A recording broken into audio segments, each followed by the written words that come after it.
Элдан аталык ишканасы өлкөдөгү эң ириделген үрөн чарбалардын бири.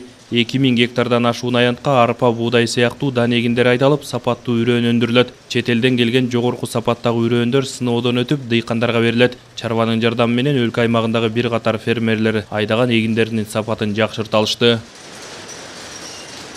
Элита даражасында уруктарды алып келип, бул жака сээп, көбөйтүп, элге жеткиликтүү баада кылып беребиз. Былтыртан баштап мамлекет тарабынан дотациялай баштады. Үрөндөргө, дыйкандарга дотация бере баштайт. Үрөндөрдү 30%-ин мамлекет төлөп берет да.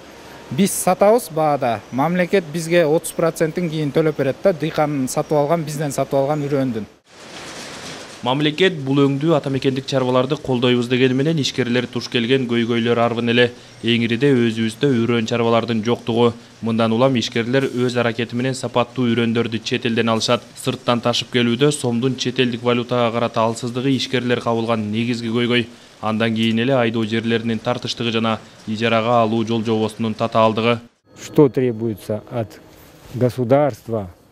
Значит, для восстановления позиций. Мамлекеттен эмне жардам керек дей турган болсок, эң ириде жер ресурстары боюнча маселени, андан кийин каржы жана кадрдык ресурстар боюнча көйгөйдү чечүү талап кылынат. Минералдык жер семирткичтер жана күйүүчү майлоочу майдын баасы да биз кабылган тоскоолдуктардын бири.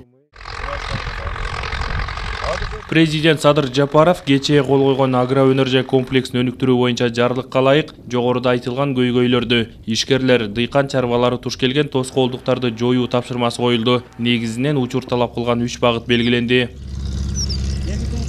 Кыргызстан өкмөтүнө ушундай рекомендация түрүндө берилди. Ушул рекомендацияга ылайык Кыргызстан өкмөтү төмөндөгү иштерди аткарууга милдеттүү болуп турат. Аларга токтолуп кетейин. Биринчиден айыл чарбасы багыты боюнча, экинчиден өнөр жай, кайра иштетүү жана тамак аш өнөр жайын өнүктүрүү жаатында, андан сырткары бул айыл чарба багытындагы жерлерди башкаруу жаатындагы маселелер камтылган. Президент кол койгон жарлыкка ылайык азык-түлүк коопсуздугунун негизи катары айыл чарбасы, тамак аш жана кайра иштетүү өнөр жайы, айыл чарба продукциясы, чийки зат, азык-түлүк рыногун мындан ары өнүктүрүү, агроөнөр жай комплексинин экспорттук потенциалын көтөрүү, агрардык сектордун тармактарына дем берүү максаты белгиленди.